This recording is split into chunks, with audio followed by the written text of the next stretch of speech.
कुठे गेला तो हैदराबादचा? कुठे गेली तिची हिरवी पिल्लावळ महाराष्ट्रामधली? ह्या भूमिका हिम्मत असेल तर चांगल्याला चांगला म्हणा आणि वाईटाचा विरोध करा. कोणाचाही पाकिस्तानामधला अब्बा आला तरी त्याला वाचू शकणार नाही, मी आता तुम्हाला सांगतो. नाशिकमध्ये एका MNC कंपनीमध्ये जे काही प्रकार घडला त्याला कुठंतरी काय राजकीय लोक जातीने जोडायचा प्रयत्न करतात आहेत. जाती ते अमुक विशिष्ट जातीचा असल्यामुळं तो जिहादी आणि तो अमुक आणि तो अमुक, आणि एक नवीन प्रकार या राजकीय लोकांनी समाजासमोर आणलं आहे, कॉर्पोरेट जिहाद.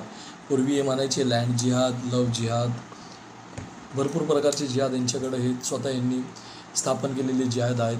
आत्ताच काही वेळापूर्वी मत्स्य व्यवसाय मंत्री नितेश राणे यांनी एक वक्तव्य केलं. त्या वक्तव्यामध्ये ते सांगतात की जेव्हा अशोक खरातचं प्रकरण घडलं तर भरपूर सेक्युलरवादी नेते आणि हिरवे साप असं त्यांनी उल्लेख केला की त्यावेळेस बोलायचे. पण आता ही जी घटना घडली आहे ह्यामध्ये प्रामुख्याने हे सर्व जे काही आरोपी आहेत, आरोपी दानिश शेख असेल, तौसिफ अत्तार असेल, रजा मेमन असेल, शाहरुख कुरेशी असेल, शफी शेख असेल आणि आसिफ अन्सारी असेल, त्यापैकी निदा खान हे सध्या फरार आहे. ह्यांच्यावर गंभीर गुन्हे आहेत. 9 गुन्हे नाशिक पोलिसांनी दाखल केलेले आहेत. पण ह्या मंत्रींना काही चैन पडेना. ह्या मंत्रींना एक निमित्त भेटलेलं आहे.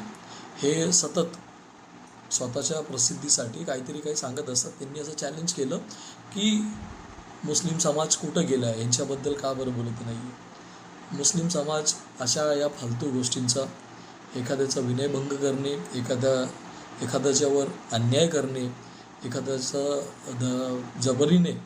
जबरदस्तीने धर्मांतर करणे, हे इस्लाममध्ये हे कुठंच तुम्हाला दिसणार नाही, वाचू शकत नाही, किंवा कोणी तुम्हाला इस्लामिक धर्मगुरू हे सांगू शकत नाही आहे. तुम्ही फक्त एकतर्फी मीडियासमोर बोलताय, तुम्ही सांगताय की हिम्मत असेल तर माझ्यासमोर यावं आणि बोलावं. पण मुस्लिम समाज हा कधी या गोष्टीचं समर्थन करत नाही आहे. कोर्टात या आरोपींना आणलं असता त्यावेळेस कुठले हे 600 लोक जमा झाले हे आम्हाला माहीत नाही आहेत. हे सरकार तुमची आहे, तुम्ही याची माहिती घ्यायला पाहिजे की हे लोक कोण आहेत, ह्यांच्या समर्थनामध्ये हे लोक का बरं आलेत. ज्या भारतामध्ये जे स्वतंत्र भारत हे संविधानाने चालतो आहे, तर कोणत्याही समाजाचा असू द्या ना, तो त्यांनी जर चुकीचं काम केले, त्यांनी चोरी केली असेल, कुठं बलात्कार केला असेल, कुणाचा विनयभंग केला असेल, कुठं अन्याय अत्याचार केला असेल, तर कायदा सर्वांसाठी सारखंच आहे. डॉक्टर बाबासाहेब आंबेडकरांनी जे लिहिलेलं संविधानमध्ये त्यांनी कोणत्याही जाती धर्मांना वेगळं न्याय आणि विशिष्ट जाती धर्मांना वेगळं न्याय असं काहीच संविधानामध्ये लिहिलेलं नाही आहे. मग तुम्ही लोक कोण आहेत ह्याच्यावर फरक करणार आहेत. चुकीचं केलं आहे, तो खारात असो किंवा हे लोक असतील MNC कंपनीमध्ये काम करणारे, किंवा इतर काही बंधू बाबा असतील, किंवा बंधुगिरी करणारे इतर काही मुस्लिम धर्मामध्ये पण तुम्हाला असे जर बाबा सापडत असतील, तर जे बंधू आहेत, जे चुकीचं काम करतात, ते लोकांना लुटतात, ते लोकांचा विनयभंग करतात, ते लोकांशी फसवणूक करतात, तर संविधानामध्ये यांच्यासाठी एकच कायदा आहे, एकच कलम आहे यांच्यासाठी. तर त्या कलमाच्या अंतर्गत आपण त्यांच्यावर कारवाई केली पाहिजे.